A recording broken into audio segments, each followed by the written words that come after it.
माँ सरस्वती के पावन चरणों में नमन करते हुए मैं महेंद्र नाथ सिंह आज कक्षा 12 का चैप्टर 12 रैखिक प्रोग्रामन जो मैथ से संबंधित है, इस चैप्टर का विविध प्रश्नावली के क्वेश्चन नंबर 8, 9, 10 का हल प्रस्तुत कर रहा हूँ। शिक्षार्थियों से निवेदन है कि इसे पढ़ें और लाभ उठाएं। देखिए, क्वेश्चन नंबर 8 विविध प्रश्नावली का है। एक फल उत्पादक अपने बाग में 2 प्रकार के खादों पी ब्रांड और क्यू ब्रांड का उपयोग करता है। 2 ब्रांड के खाद हैं, इतना दिमाग में रख लीजिए, पी और क्यू ब्रांड के।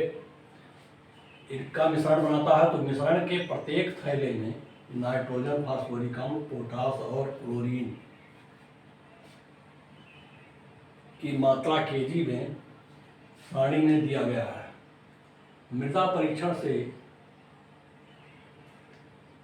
संकेत मिलता है कि बाग में कम से कम 20 केजी फास्फोरिक अम्ल, कम से कम 270 केजी पोटास और क्लोरीन की अधिक से अधिक 310 केजी की आवश्यकता है। यदि उत्पादक बाग के लिए मिलाई जाने वाली नाइट्रोजन की मात्रा न्यूनतम करना चाहता है तो प्रत्येक मिश्रण पी और क्यू के ब्रांडों के कितने थैले या कितने पैकेट का बनाना आवश्यक होगा।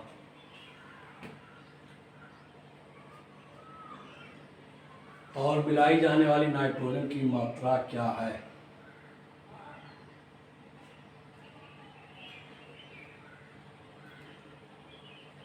आइए, ये आपकी सारणी दी हुई है। Brand P, brand Q, nitrogen जिसमें है 3 केजी प्रति थैला, क्यू ब्रांड में 3.5 केजी प्रति थैला है, फास्फोरिक अम्ल 1 केजी प्रति थैला है, 2 केजी प्रति थैला है क्यू ब्रांड का। ऐसे पोटास है 3 केजी प्रति थैला और 1.5 केजी प्रति थैला है क्यू ब्रांड का। क्लोरीन है पी ब्रांड का 1.5 केजी थैला और क्यू ब्रांड का है 2 केजी प्रति थैला। ये आपको ये सारणी दी हुई है, सवाल का आंसर है, क्वेश्चन का आंसर है ये आपको दिया गया है। अब हमें जो निकालना है कि नाइट्रोजन की कम से कम मात्रा क्या हो, न्यूनतम हो। इसका मतलब है कि ये नाइट्रोजन हमारा उद्देश्य फलन में जाएगा। सबसे पीछे लिखिए नाइट्रोजन को, ब्रांड को यहाँ लिख दीजिए पी और क्यू। सारणी बनाते जाइए, जैसे आप असंख्या की सारणी बनाते हैं, पिछले सवालों बनाए थे, ठीक उसी प्रकार ब्रांड पी और क्यू, मात्रा एक्स और वाई मान लिया गया है। देखिए, हमारा पी ब्रांड का एक्स थैला, क्यू ब्रांड का वाई थैला मिलाया जाता है। तब नाइट्रोजन की मात्रा हो जाएगी Z = 3x + 3.5y। यही आपका उद्देश्य फलन है। तो मात्रा आपने मान ही लिया है, मात्रा है एक्स, पी ब्रांड का एक्स थैला, क्यू ब्रांड का वाई थैला। फास्फोरिक अम्ल आपको दिया हुआ है, लिखते जाइए, 1 KG, potash 3 KG, x P brand में है और 1.5 केजी प्रति बैग है आपका क्लोरीन। ऐसे क्यू को देखेंगे तो 2 केजी प्रति बैग है फास्फोरिक अम्ल और पोटास है 1.5 केजी प्रति बैग और क्लोरीन है 2 केजी प्रति बैग। नाइट्रोजन की मात्रा आप जान ही रहे, ऊपर लिखा हुआ है 3 केजी प्रति बैग, 3.5 किलो प्रति बैग। ये आपका दूसरी सारणी जो आप बनाए हैं, ये आपका इस तरीके से बनेगा। अब इसकी अधिकतम न्यूनतम मात्रा जो आपको दिया गया है, उसको अधिक लिखा है कम से कम 20 केजी फास्फोरिक अम्ल।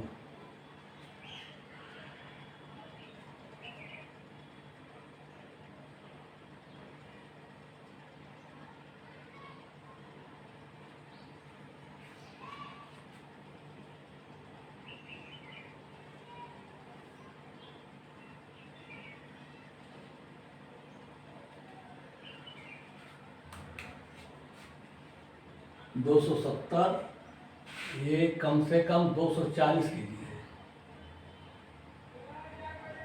देखिए सवाल में ये क्या है, 240 के जी, सही कर लीजिए। 240 के जी फास्फोरिक अम्ल है, कम से कम। इसका मतलब कम वाला निशान 240 की तरफ रहेगा। पहचान हमने बताया है कि जो शब्द यहाँ कहा जाए, जैसे कम से कम कहा गया, तो असमिका में कम से कम वाला निशान किधर होगा, अचर की तरफ। अचर देखिए 240 है, तो कम से कम वाला निशान अचर की तरफ कर दीजिए। लेस आर इज टू 240, कौन, x 1 into x plus 2 into y. तो 1 into x plus 2 into y greater or is to 240 या 240 लेस होगा। लेस का निशान 240 की तरफ, अचर की तरफ वो निशान होनी चाहिए जो इसमें लिखा हो सवाल। दूसरा आपका है पोटास, हो गया 3x एंड 1.5y। क्या है, कम से कम 270। अब कम से कम वाला निशान फिर 270 की ओर को कर दीजिए, तो एक हो गया ग्रेटर आर इक्वल टू 270, यानी कम वाला चिन्ह 270 को। पढ़ते जाइए, उसको देखते जाइए। ऐसे आप आइए इधर क्लोरीन में, क्लोरीन की मात्रा अधिक से अधिक कर रहा है, ठीक है, ये शब्द पढ़िए, अधिक से अधिक। इसका मतलब अधिक वाला निशान अब 310 की तरफ रहेगा। तब 1.5x प्लस 2y, अधिक वाला निशान 310 की तरफ, कम वाला निशान इस तरफ असंख्या का इजकल टू 310 ही हो गया। 1.5x plus 2y less or equal to 310। देखिए यहाँ ग्रेटर वाला निशान, क्योंकि अधिक से अधिक आ रहा, ग्रेटर वाला निशान अचर की तरफ। ध्यान दीजिए, ग्रेटर कम से कम, अधिक से अधिक में लेस और ग्रेटर का निशान अचर की तरफ होता है। ये आपकी आशंका बन गई। उद्देश्य फलन आपका ऊपर लिखा हुआ है, उद्देश्य फलन यहाँ भी लिख दीजिए, कोई दिक्कत नहीं है। अब इन आशंकाओं की विवेचना कर दीजिए, इनका प्रभाव क्षेत्र रखना आशंकाओं का समीकरण। अब इस आशंका में देखिए, इसको अगर समीकरण माना जाए तो x बराबर 0 तो y बराबर 120 होगा। a बिंदु 0 120, y इक्वल टू 0 है तो x बराबर 240 होगा, तो b बिंदु 240 0 आएगा। प्रभाव क्षेत्र मूल बिंदु पर 0 0 पर, 0 इज ग्रेटर 240 असत्य है, प्रभाव क्षेत्र मूल बिंदु के बाहर है। विवेचना हो गई आशंका एक की। दूसरी आशंका को देखिए, 6x 3y greater or equal to 540, इसमें 2 से गुणा कर दीजिए तो 6x हो गया, ये 3y हो गया 540। यदि x 0 है तो y 180 है, 3 से भाग दे देंगे, 18 के 54 180, 6 से भाग देंगे 90 आएगा, तो x 90 हो गया। तो 0 180, दूसरा बिंदु ये सी बिंदु हो गया, डी बिंदु हो गया 90 0। इसका भी प्रभाव क्षेत्र मूल बिंदु के बाहर होगा, क्योंकि संख्या समान है। 0 इज ग्रेटर 540 असत्य है, इसलिए मूल बिंदु के बाहर है। अब आता है क्लोरीन के लिए, 1.5x 2y 2 से गुणा कर दीजिए तो 3x plus 4y less or equal to 620, x बराबर 0 तो y बराबर 155, 0 155 बिंदु ही हो गया। x बराबर y बराबर 0 होगा तो 620/3 हो गया आपका x, तो f हो गया 620/3 0 f बिंदु आ गया। तो e और f 2 बिंदु यहाँ मिल गए, a और b 2 बिंदु यहाँ मिल गए, और यहाँ आपका मिल गया आपका c और d, a b c d e f। 3 संख्याएं आपको नजर आ रही हैं। इनका प्रभाव क्षेत्र देख लीजिए, 0 0 पर निकाल लीजिए, 0 इज लेस दैन 620 सत्य है, प्रभाव क्षेत्र मूल बिंदु की बाहर है। इन दोनों का बाहर है मूल बिंदु के, इनका मूल बिंदु के इधर है। तो तीनों संख्याओं का प्रभाव क्षेत्र आपको मालूम हो गया।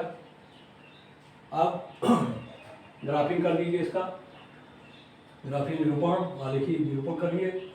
0 से x अक्ष और y अक्ष की लीजिए, 40-40 के डिवीजन में 240 तक ले जाइए, 40 80 120 160 200 240, ऐसे ऊपर कर दीजिए 40 80 120 160 200 एंड 240।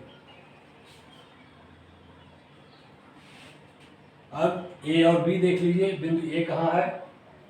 ये है 0 120 और बी बिंदु है यहाँ 240 0। ए और बी को मिला दीजिए।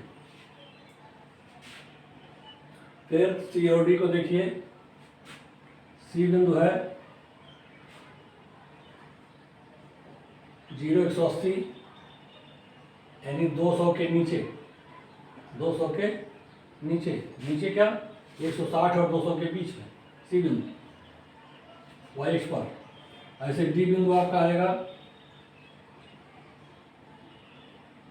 डी बिंदु 90, 80 से एक खाना आगे 90, यहाँ डी बिंदु है। सी और डी को मिला दीजिए। दूसरी शंका फिट हो गई, आलेखन हो गया दूसरी शंका का। अब आता है तीसरी 620/3, 620/3 यक्स है।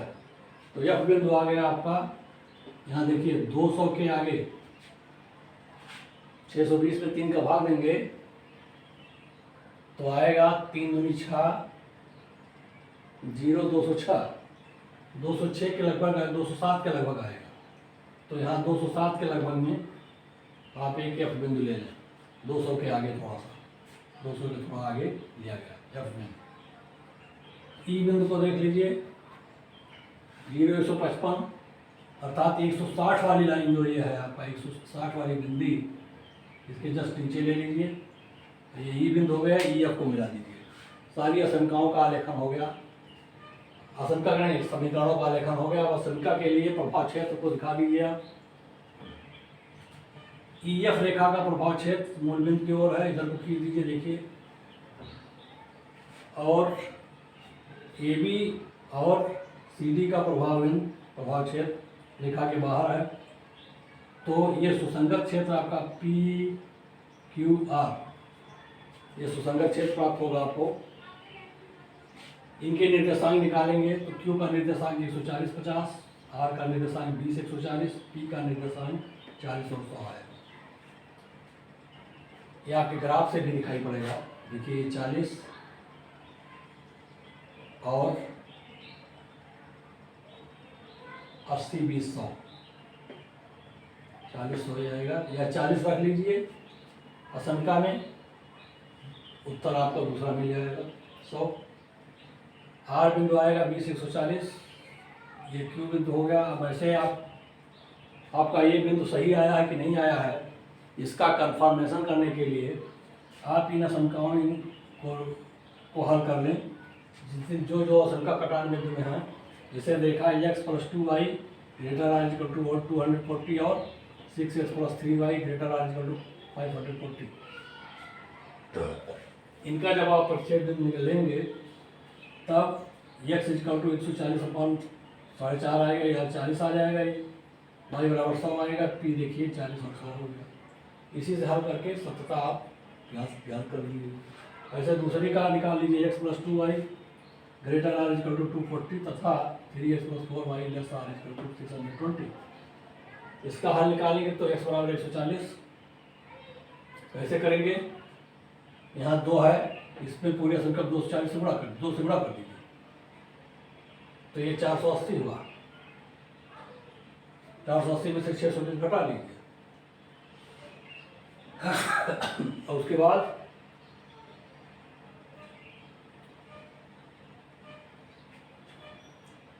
620 घटाएंगे 480 में से तो 140 आ जाएगा। x का मान आ गया, y का मान इसी में रख दीजिए। x का मान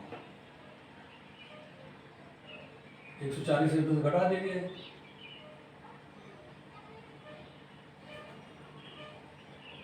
तो आ जाएगा 100 में 2 का भाग दे दीजिए, 50 आ जाएगा भाई। तो क्यू का निर्देशांक 140/50 हो गया। ऐसे 6x + 3y ≥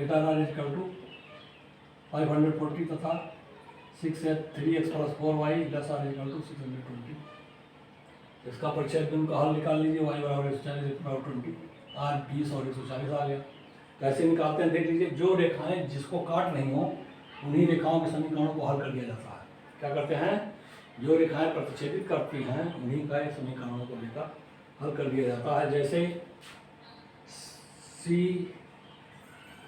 डी और ई एफ ये परिच्छेद करते हैं आर बिंदु पर, तो इनका हल हो गया ये। ऐसे ए बी और सी डी हल काट रहे हैं पी बिंदु पर, तो इनका परिच्छेद बिंदु हल जाएगा और निकल जाएगा इन दोनों रेखाओं के हल करने से। इसी तरीके से क्यू का भी निकल जाएगा। तो ये परिच्छेद बिंदु निकालना आप जानते हैं, कक्षा 8 से भी पढ़ते चले आए हैं आप लोग। कई तरीके हैं निकालने के, सब तरीका आपको बताया गया है। 7 तरीके हैं कि हल करने के लिए। एक तरीका ये भी ग्राफ ही, तरीका भी एक तरीका है, लेकिन चूंकि ग्राफ पेपर पर आपने ग्राफ को हल नहीं किया है, इसलिए कहीं थोड़ा बहुत अंतर आ सकता है। उस अंतर को हम दूर करने के लिए हम कंफर्मेशन हल करके कंफर्म कर लेते हैं कि हमारा ग्राफी निरूपण सत्य है या गलत है। अब आता है सुसंगत बहुभुज मिल गया पी क्यू आर आपको, पी क्यू आर। इसका देखिए कोणीय बिंदु है पी क्यू आर। पी पर देखिए 40 9 है। उद्देश्य फलन में रख लीजिए इनको 3x प्लस 3.5y में, तो आ गया 120 प्लस 350 इसको 470। देख लीजिए आ गया है। क्यू बिंदु का 140 और 50 रखेंगे तो 420 प्लस 175 आ गया, 595 आएगा। आर बिंदु पर 20 140 रखेंगे तो 60 और 490 आएगा, जोड़ेंगे तो 550 आएगा। इसमें आपको जेड का मान न्यूनतम देखना है। देखिए 470 न्यूनतम इसका टिक कर दिया गया है। और यहाँ देखिए काय बैग लगेगा, इसको लाइन कर दी गई अंडरलाइन 40/100 है। तो पी प्रकार का ब्रांड 40, क्यू प्रकार का 100 थैले, न्यूनतम रुपये 470। इसी प्रकार क्वेश्चन नंबर 9 में पूछा है अधिकतमीकरण के लिए, तो पी प्रकार के अधिकतमीकरण आएगा क्यू पर 140 और 50 पर। तो पी प्रकार के 140 तथा क्यू प्रकार के जब 50 थैले प्रयोग किए जाएंगे तो अधिकतम होगा ये रुपया 595। प्रश्न संख्या 9 का हल है। तो 8 और 9 का हल आपका एक ही सवाल में प्रस्तुत है। अब आता है केवल 10 का हल आपको देना है। क्वेश्चन नंबर 10 देख लें।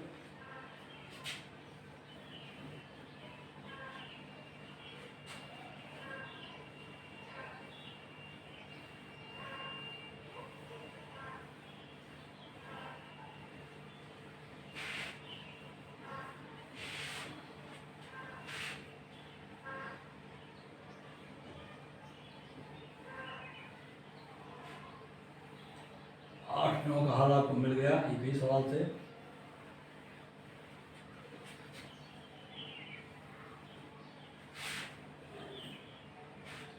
अब क्वेश्चन नंबर 10 आप देखें इसी प्रश्नावली का।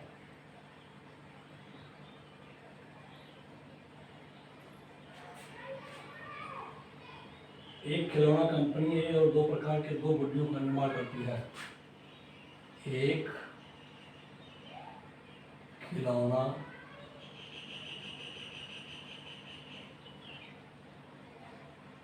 कंपनी ए और बी 2 प्रकार के गुड्डियों का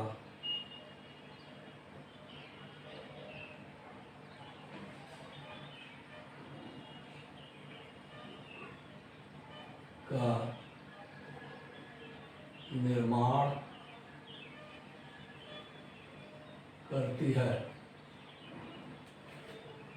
तब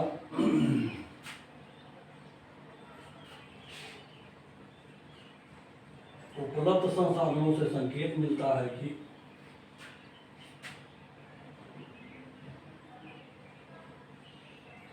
उपलब्ध संसाधनों से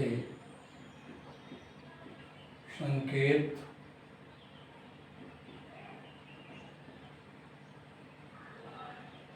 मिलता है कि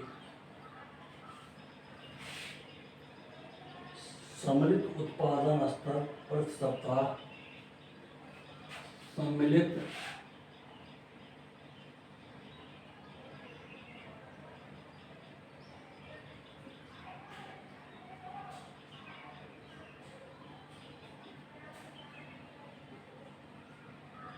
सम्मिलित उत्पादन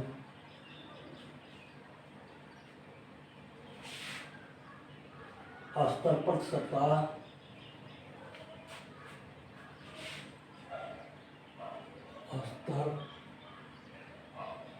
सप्ताह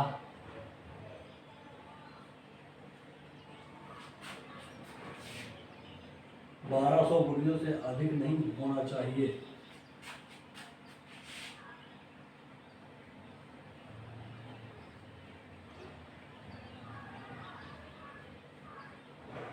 बारह सौ गुणियों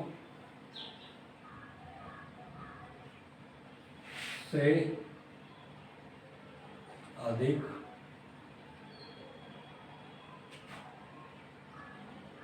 नहीं होना चाहिए।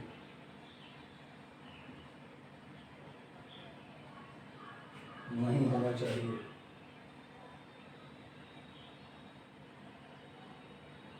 और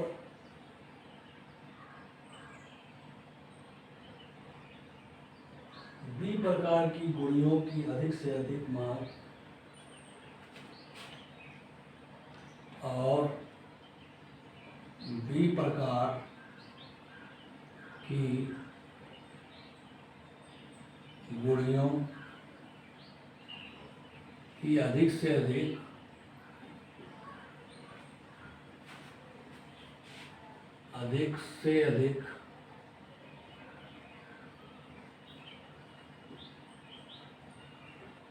मांग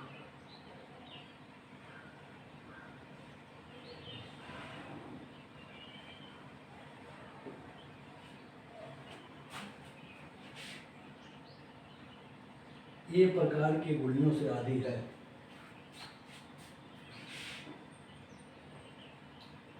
ये प्रकार की गुणियों से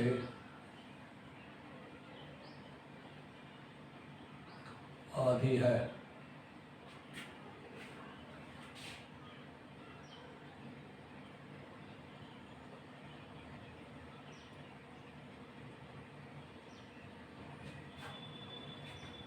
इसके अतिरिक्त ये प्रकार की गुणियों का उत्पादन स्तर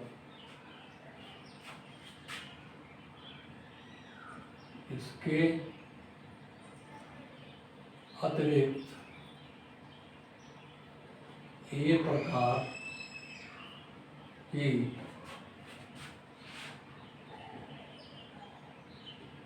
गुणियों का उत्पादन स्तर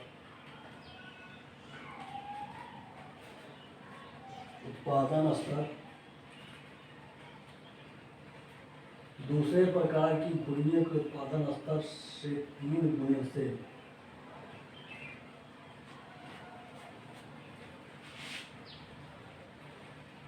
दूसरे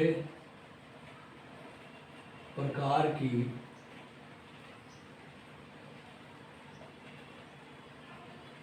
गुणियों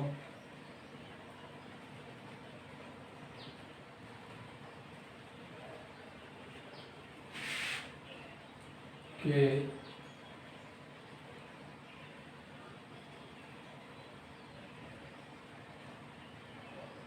उत्पादन स्तर दूसरे प्रकार की गुणियों के उत्पादन स्तर के 3 गुने से स्तर के 3 गुने से 600 अधिक है।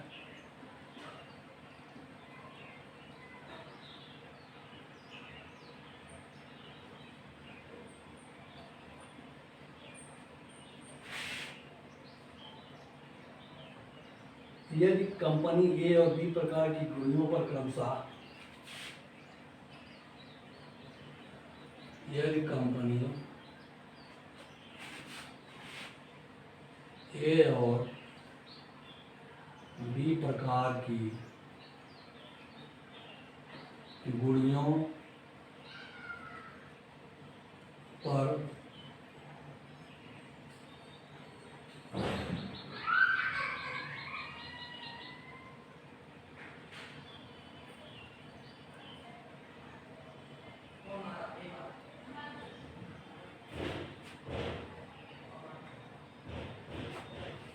गुड़ियों पर क्रमशः रुपया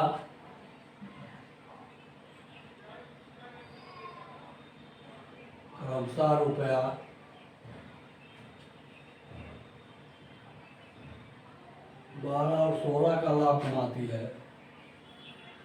रुपया 12 और रुपया 16 का लाभ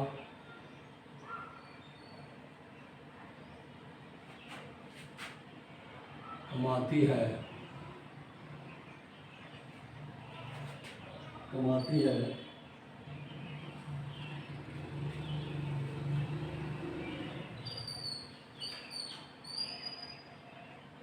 तो लाभ का अधिकतमीकरण करने के लिए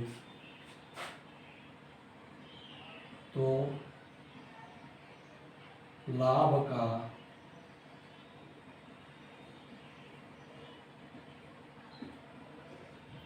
अधिकतमीकरण करने के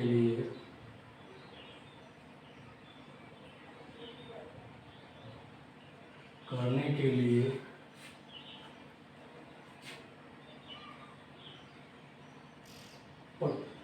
प्रत्येक के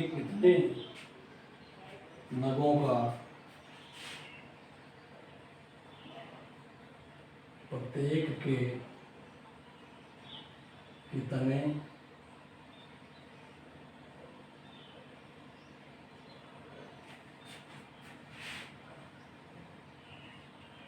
नगों का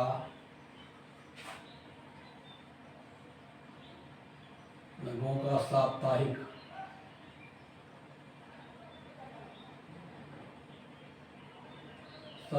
उत्पादन करना होगा।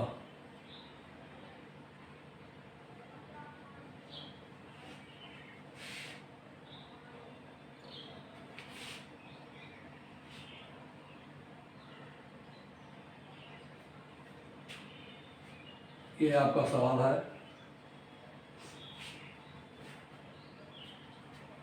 हाल में देख लीजिए, पहले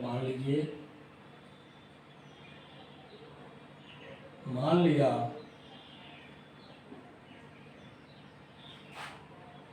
ए प्रकार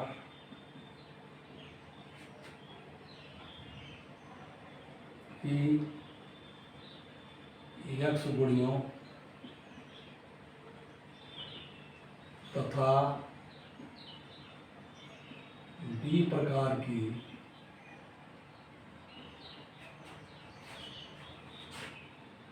y गुणियों का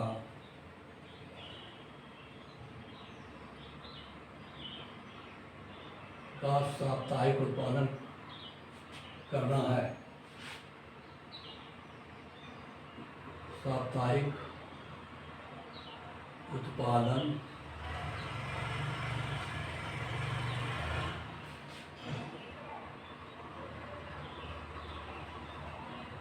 करना है।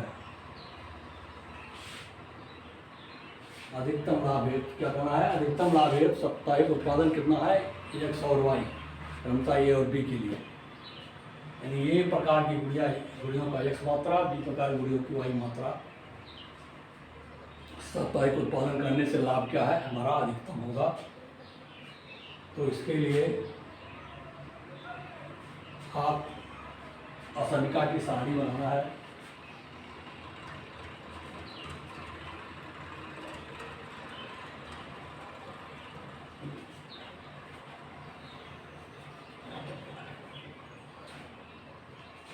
तो पहले तो आप उद्देश्य फलन लिख लें।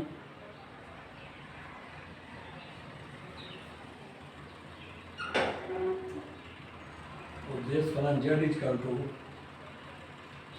12x plus 16y। ये देखिए, ये आपको उद्देश्य फलन अधिक लाभ के लिए।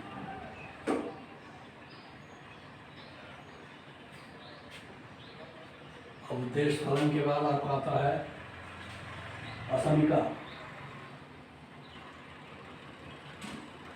तो असमिका के लिए सवाल को जरा एक बार फिर से ध्यान दें। ये भी दो प्रकार की गुणों का निर्माण साप्ताहिक होता है। उपलब्ध संसाधनों से संकेत मिलता है कि सम्मिलित उत्पादन स्तर पर प्रति सप्ताह 1200 गुणियों से अधिक नहीं होना चाहिए, अर्थात अधिक नहीं होना चाहिए, 1200 से कम होना चाहिए। तब x प्लस वाई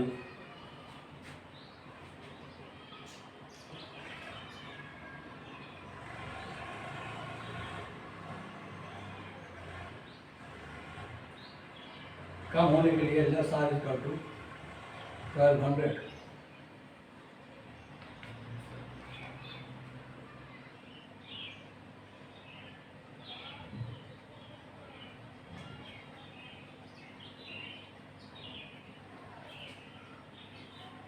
ये पहली आशंका हो गई। दूसरी आशंका पर जरा आप ध्यान दें। कह रहा है बी प्रकार की गुणियों की अधिक से अधिक मांग ए प्रकार की गुणियों से आधी है। बी प्रकार की गुड़िया अर्थात वाई की मांग ए प्रकार की गुड़िया की आधी है, तो अर्थात इसका उत्पादन हमें आधे करना है बी प्रकार की। तब 2x बराबर होगा y,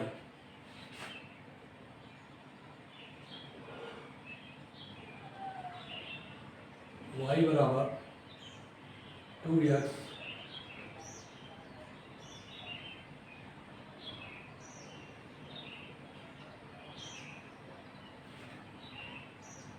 बी प्रकार गुणियों की मांग अधिक से अधिक y greater or equal to 2x।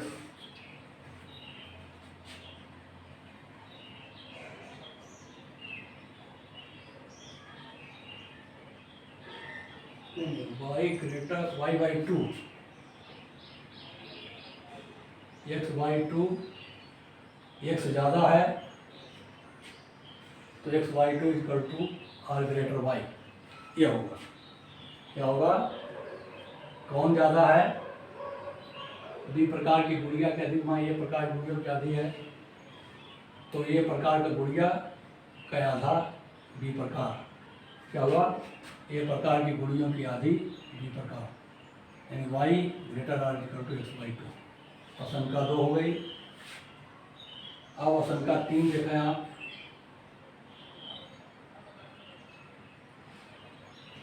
फिर आप कह रहे हैं इसके अतिरिक्त ए और बी ये प्रकार की गुड़ियों का उत्पादन स्तर दूसरे प्रकार की गुड़ियों के उत्पादन स्तर के 3 गुने से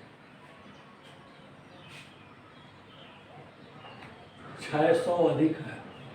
तो जो अधिक है उसको इस बगल लिखिए आप, 600 अधिक है।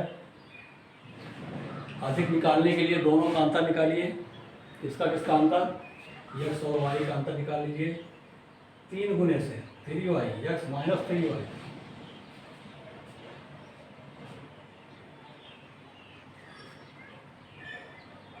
अधिक है अर्थात ग्रेटर है।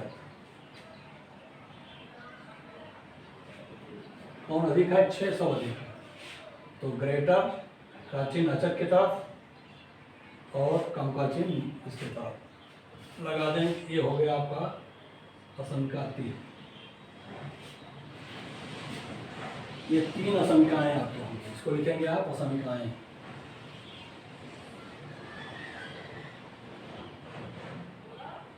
या इनको अवरोध के नाम से भी आपकी किताबों में लिखा गया होगा, कौन कौन से अवरोध आपके बन रहे हैं। दूसरा मिलेगा आपको x y is greater or equal to 0, x y greater or equal to 0, यानी मूल बिंदु के ऊपर सभी प्रथम क्वाड्रेंट्स में जाएंगे। इसका अर्थ ये बताता है कि एक्स अक्ष और वाई अक्ष के बीच में, इसलिए इसको लिखना पड़ता है। प्रथम चतुर्थांश में जाएगा सब।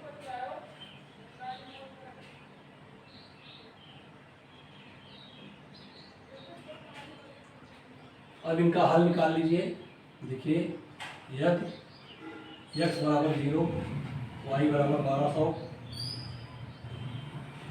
और ये बिंदु आ जाएगा ए 0 1200।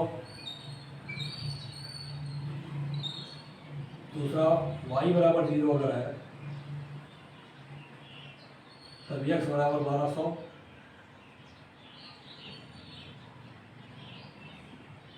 देख लीजिए वाई 0 तो एक्स 1200 है, तब डी बिंदु आ गया आपका 1200 0। दो बिंदु आप इसके मिल गए। प्रभाव क्षेत्र देख लें, इस अंका का प्रभाव क्षेत्र बहुत स्थान कैसे निकालेंगे, 0 0 पर मूल बिंदु 0 0 पर देख लें 0 इच लेस आर इक्वल टू 1200। यहाँ लिखिए सत्य है, 0 1200 से कम है या सत्य है। अगर सत्य है तो मूल बिंदु की तरफ है, प्रभाव क्षेत्र मूल बिंदु की ओर, प्रभाव क्षेत्र मूल बिंदु की ओर।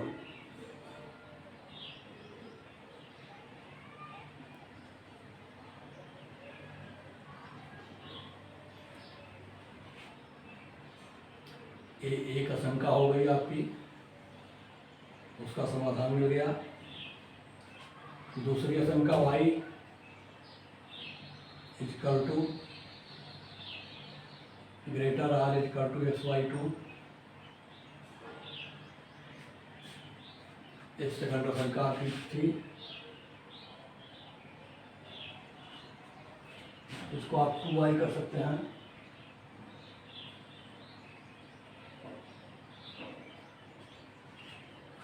इसको रख सकते हैं x minus 2y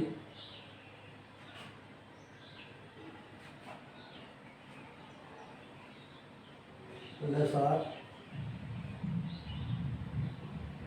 greater or equal to 0।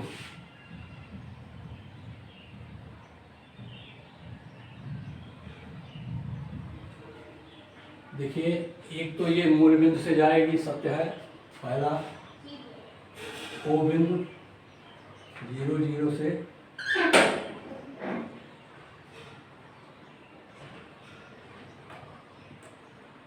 एक बिंदु तो ये मिल गया निरूपण के लिए आपको। दूसरा यदि x का मान 3 हो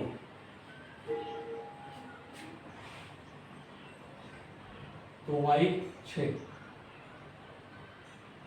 यम,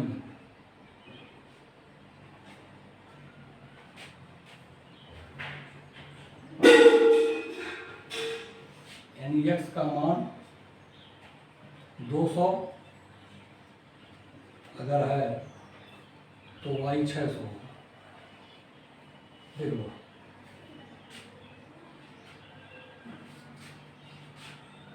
y XY2 है, ये अगर 400 है, फिर से देखिए x 400 x का मान 400 रखिए, पूर्णांक में आवे तो y का मान 200 हो जाएगा। ये यम बिंदु हो गया।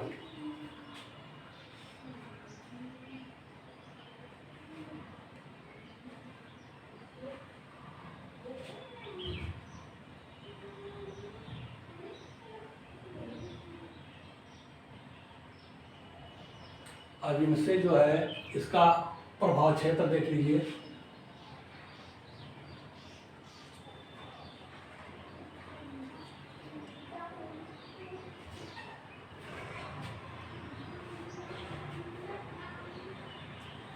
इसमें एक 0 रख दिया जाए, x 0 हो जाए, 400 में से 0,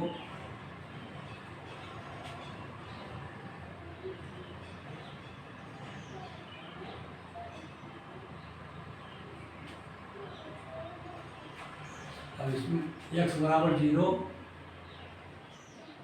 y बराबर 200।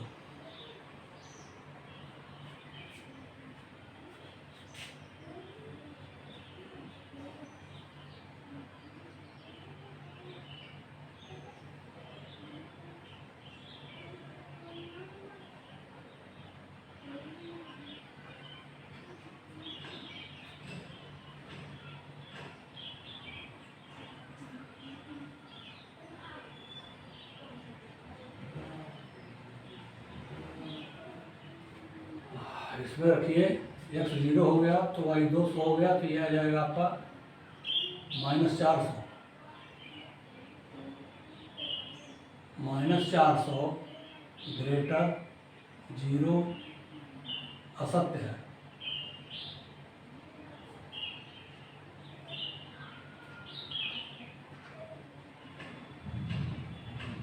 तब प्रभाव क्षेत्र क्या है? रेखा के ऊपर।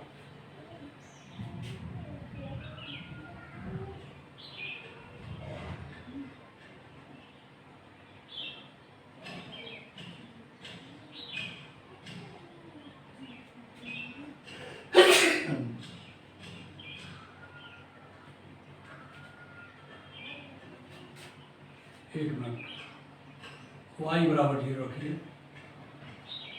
x बराबर 200 और y बराबर 0। क्या रखना आपको? 200 और 0 पर निकालिए। प्रभाव क्षेत्र इस पर निकालिए, 200 0 पर जरा, तो x 200 हुआ, असल क्या बन जाएगी आपका 200 ग्रेटर 0 असत्य है। पहले भी असत्य आया था, लेकिन ये थोड़ा एक्स को रखने में आसानी है आपको।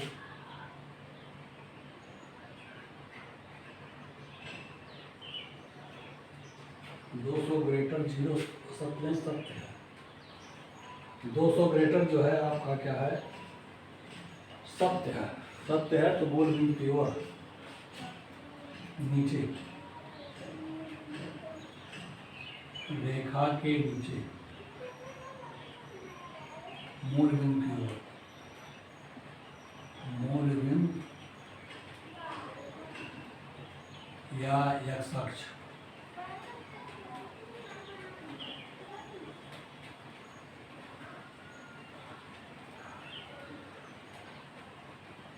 इसका प्रभाव क्षेत्र आपको मिल गया। अब तीसरी शंका आती है, ये x - 3y = 600, ये शंका 3 है आपकी।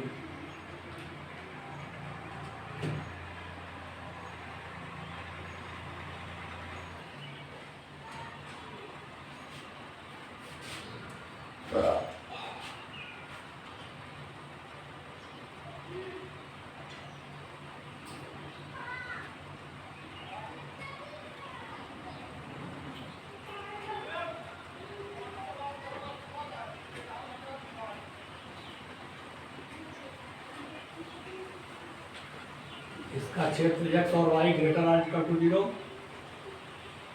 क्षेत्र प्रभाव क्षेत्र प्रथम चतुर्थांश में, लिखिए प्रभाव क्षेत्र प्रथम चतुर्थांश में।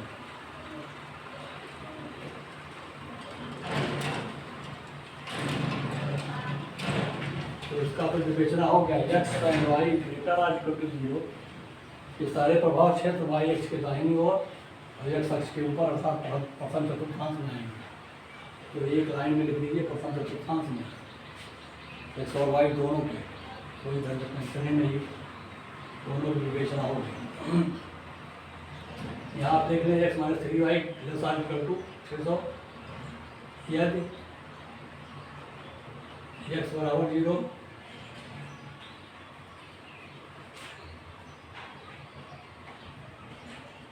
y बराबर -2, तब बिंदु O M A B C D, C ले लो, 0 माइनस 200,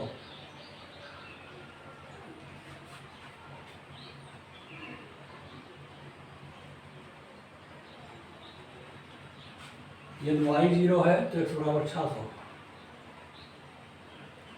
यदि y बराबर 0, x बराबर 600, तब बिंदु डी आपका मिल गया 600 और 0। प्रभाव क्षेत्र देखना,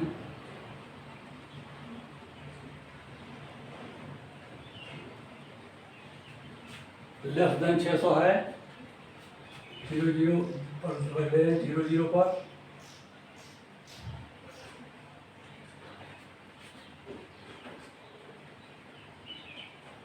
जीरो इज लेस 600 सत्य है, मूल बिंदु की ओर है, प्रभाव क्षेत्र मूल बिंदु की ओर।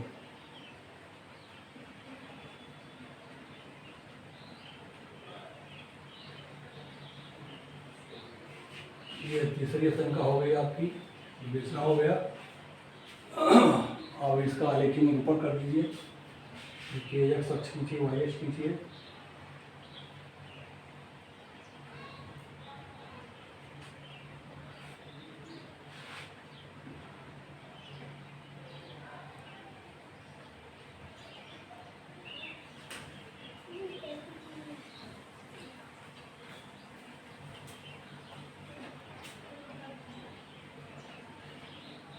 देखिए ये एक्स अक्ष हो गया, ये वाई अक्ष हो गया, ये मूल बिंदु हो गया। क्या करें, 200 का डिवीजन बनाइए, क्योंकि संख्याएं बड़ी हैं, तब आपको अच्छा पड़ेगा। देखिए 200, 400, 600, 800, 1000, 1200। ऐसे ऊपर वाले में भी 200 का, 200, 400, 600, 800, 1000, 1200।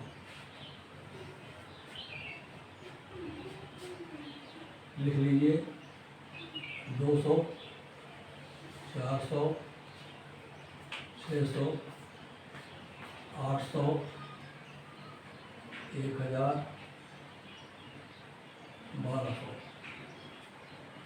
ये डिवीजन हो गया वाई अक्ष का, एक्स अक्ष का भी हो गया। 200, 400, 600,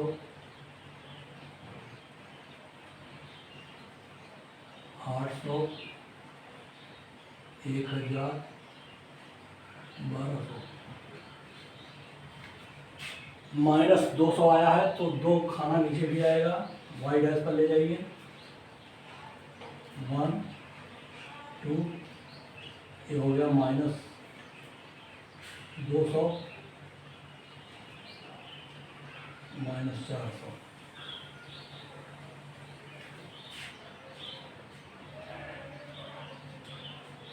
बिंदु ए और बी का निरूपण कीजिए, 0 1200। ये देखिए ये हो गया बिंदु ए,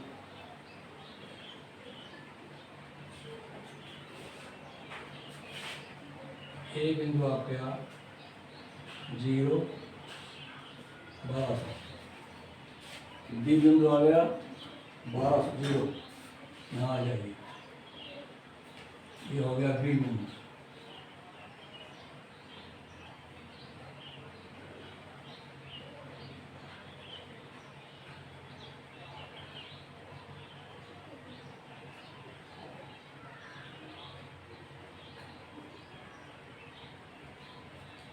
जीरो 1200 बी बिंदु हो गया, ए बी को मिला दीजिए,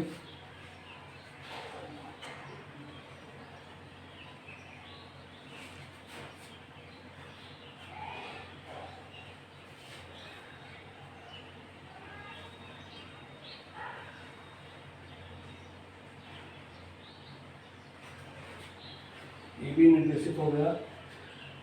अब आ जाइए आप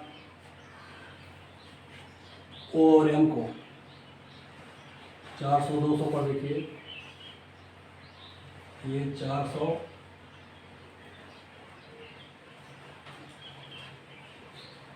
ये आया होगा आपका 200,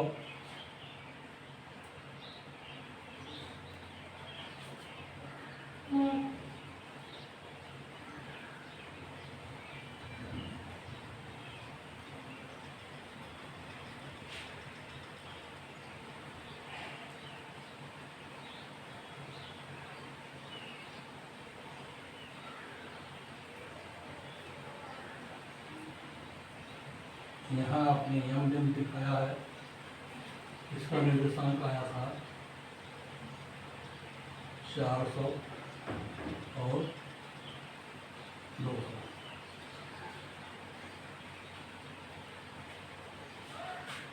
OM को मिलाती रेखा खींच दीजिए।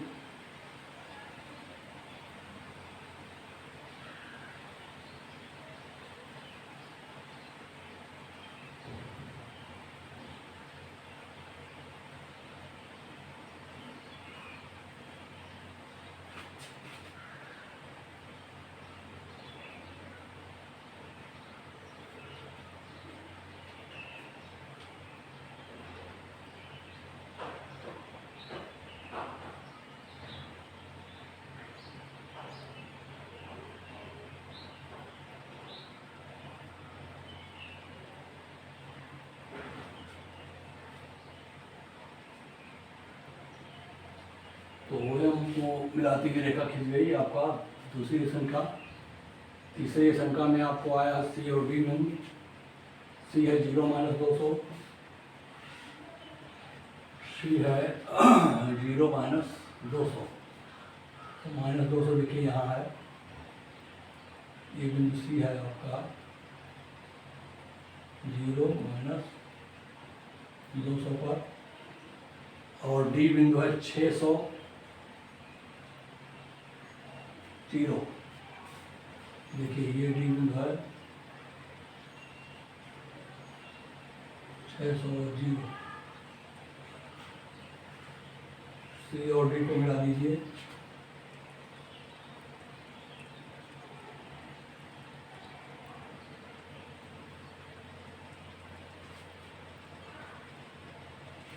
सी और डी को मिलाती रेखा खींच दिया गया।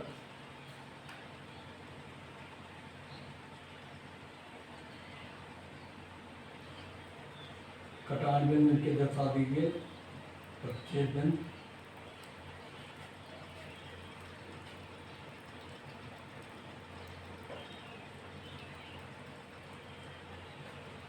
AB और OM का प्रतिच्छेद बिंदु, AB और OM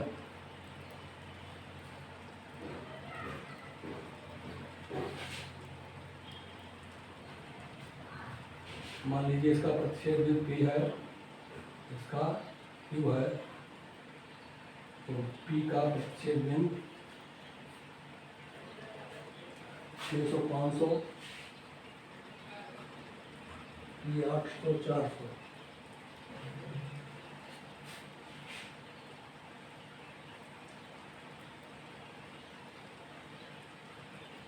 P बिंदु देखिए आपका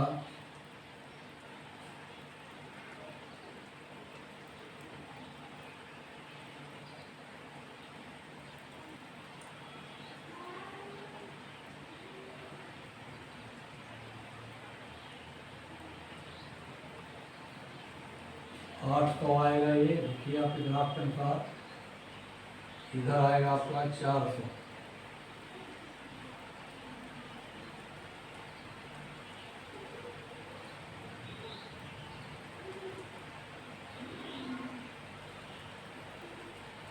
आठ सौ 400 हो गया। टी बिंदु ऐसे क्यू बिंदु को देख लीजिए।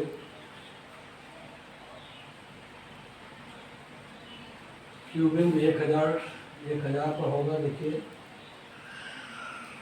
बिंदु आएगा 1000,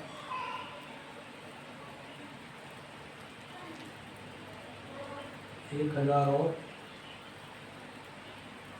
150।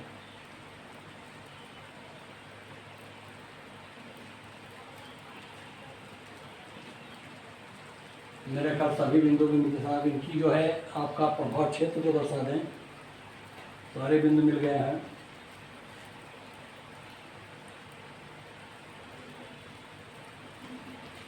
प्रभाव क्षेत्र आप देखना चाहें सब पर दिया हुआ है। ए बी का मूल बिंदु की ओर, इसको आप इधर दिखाएंगे मूल बिंदु की तरफ।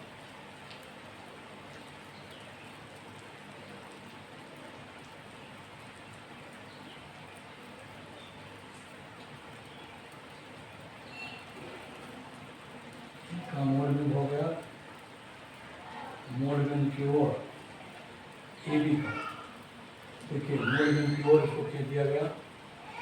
ए बी को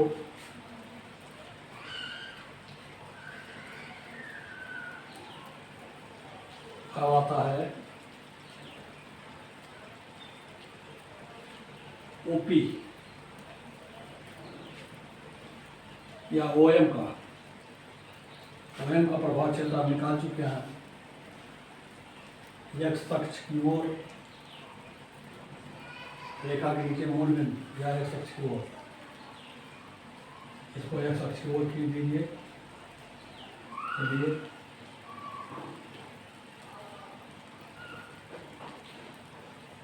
ये एक्स अक्ष की ओर खींच दिया, मूल बिंदु की ओर समझिए।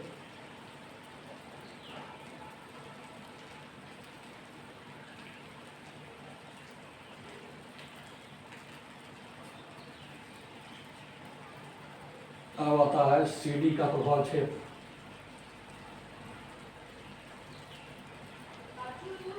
मूल बिंदु की ओर एक्स अक्ष के ऊपर मूल बिंदु की ओर, ये देखिए मूल बिंदु की ओर खींच दीजिए इसको CD को। एक्स अक्ष के ऊपर का भाग खींचिएगा, ये मूल बिंदु की ओर, तो सीधी रेखा का प्रभाव क्षेत्र तिरछी लाइन से दिखाया गया नीचे से ऊपर को। ये देखिए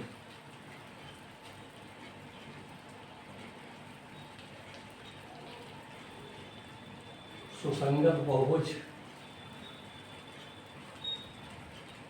ये 4 बिंदु हैं, उसको हल करना है।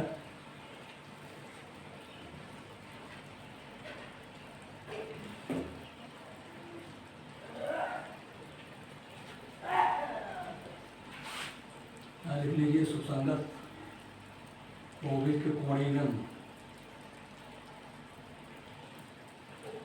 सुसंगत बहुभुज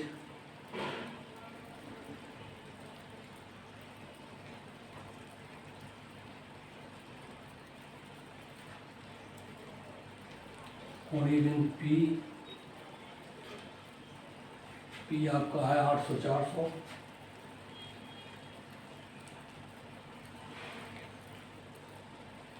Q आपका है 1000-150।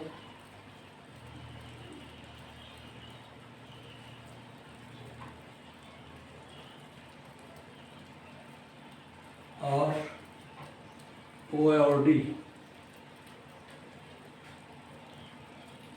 बिंदु 600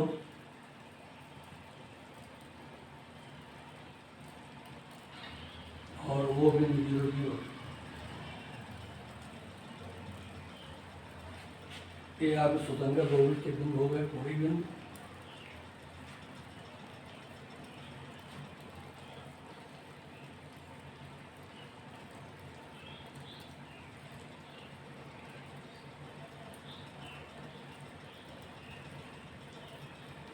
PQDO सुसंगत बहुभुज है। आ गया PQDO।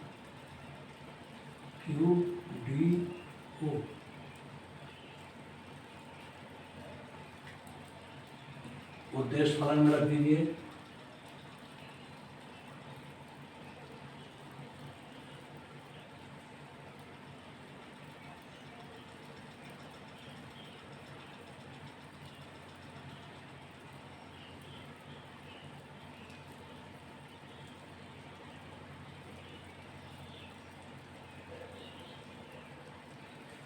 उद्देश्य फलन आपका जेड था 12x+16y,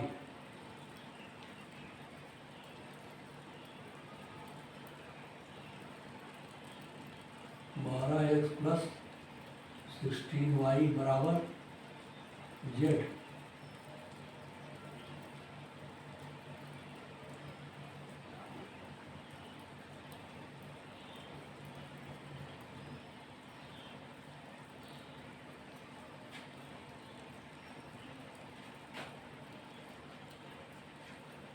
बारह अट्ठे 120,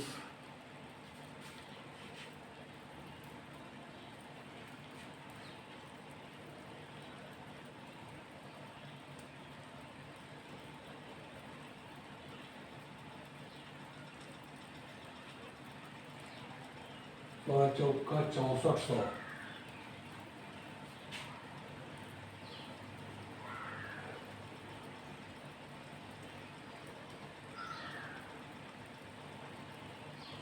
चार सौ 6400,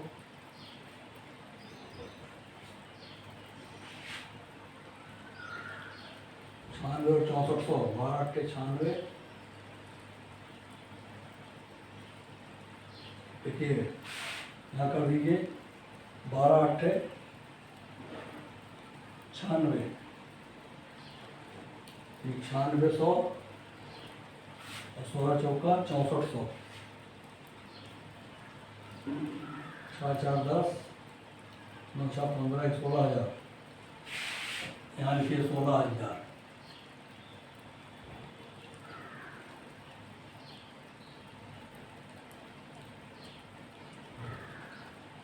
दूसरा है 12,000 और 16 डेढ़ 24,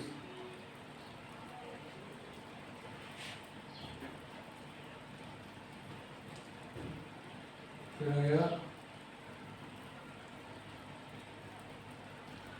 12,000 और 2400, 4 4 14,400, 15,000, 10 तो 50,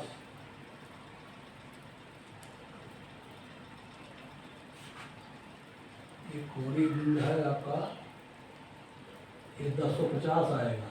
ध्यान दीजिए, हल करके देखना है। ये 1050, 150 और 1050, क्योंकि पूर्णांक नहीं है वो 150 है, तो ये 1050 होगा। 1050 और 150 से मिलाया तब ये जाकर सही हो, 1050 होगा। 1050 पर जब आप देखेंगे ये आएगा 1050, ध्यान रखिए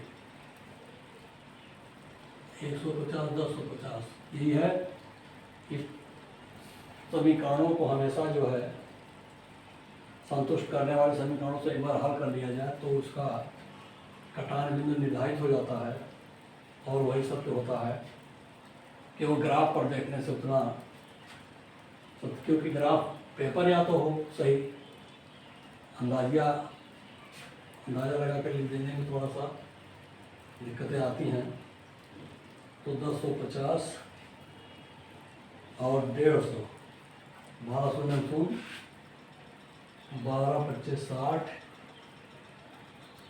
के 6, 12 करने 12,600 ये हो गया और 16 डेढ़ 2400, ये हो गया 000 15,000।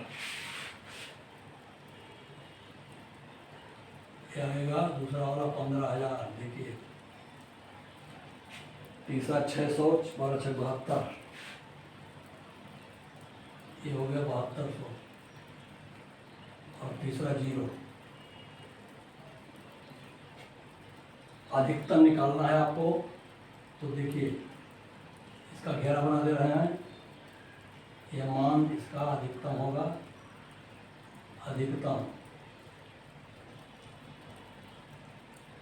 अधिकतम लाभ किस पर है, 800 और 400 पर। देख लीजिए, इसका लाइन कर दीजिए, 800 और 400 पर लाभ अधिकतम। अब थोड़ा सा आप हल निकाल लें उसका। क्वेश्चन तो अब लग गया, लेकिन हल आप निकालें समीकरणों का। एक कटान बिंदु आपका Q है, एक P है, इन OC और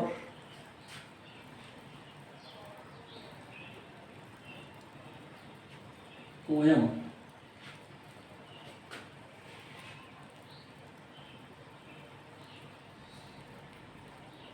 समीकरण यहाँ हल कर दीजिए।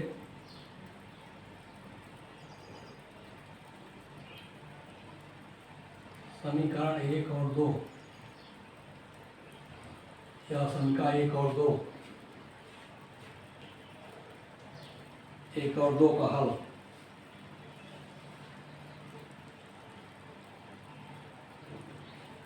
देख लीजिए, समीकरण आपको है x plus y equal to 1200 और एक है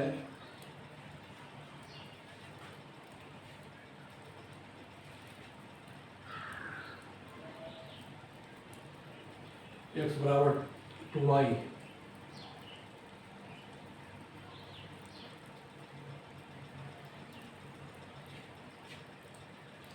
यहाँ x बराबर 2y रखेंगे तो 3y बराबर 1200, तो y बराबर 400। इसका हल आएगा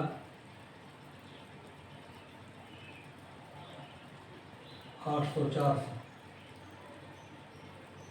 ये आ गया बिंदु P 800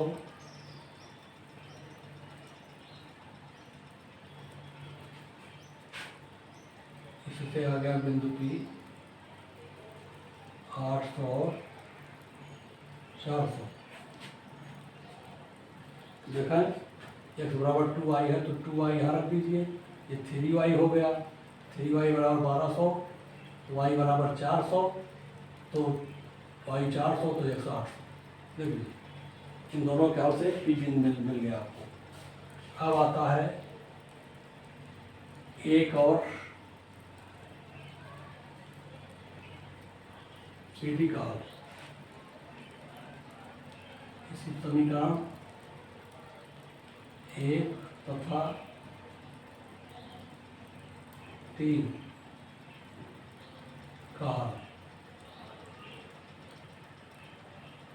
1 और 3 के हल में जब आप देखेंगे तो x minus 3y equal to 600, x plus y equal to 1200। x plus y equal to 1200 और x minus 3y equal to 600।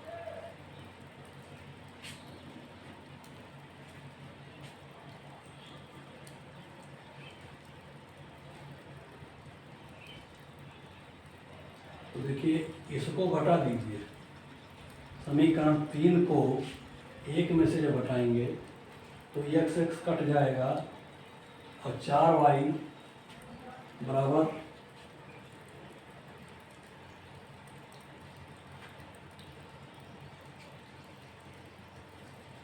600। 4y बराबर 600 आएगा, y बराबर 150। तो y अगर 150 हो गया तो x का मान हो गया 1050। एक क्यों बिंदु हो गया।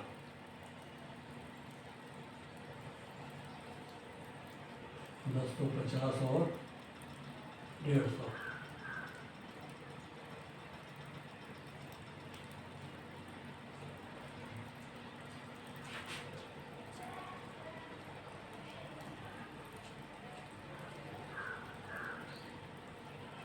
देखिए पी क्यू का हल भी यहाँ दिखा दिया गया। अंदाजिया 1000 रखा हुआ था, वो गलत था, हो गया था। इसलिए हल करके हमेशा कंफर्म होना जरूरी होता है, नहीं तो आपके उत्तर में फर्क आने लगेगा। तो इसको सावधानी के लिए जाना जाता है। आप इसकी विवेचना समझ गए होंगे। अब आप ये प्रश्नावली खत्म हो गई है।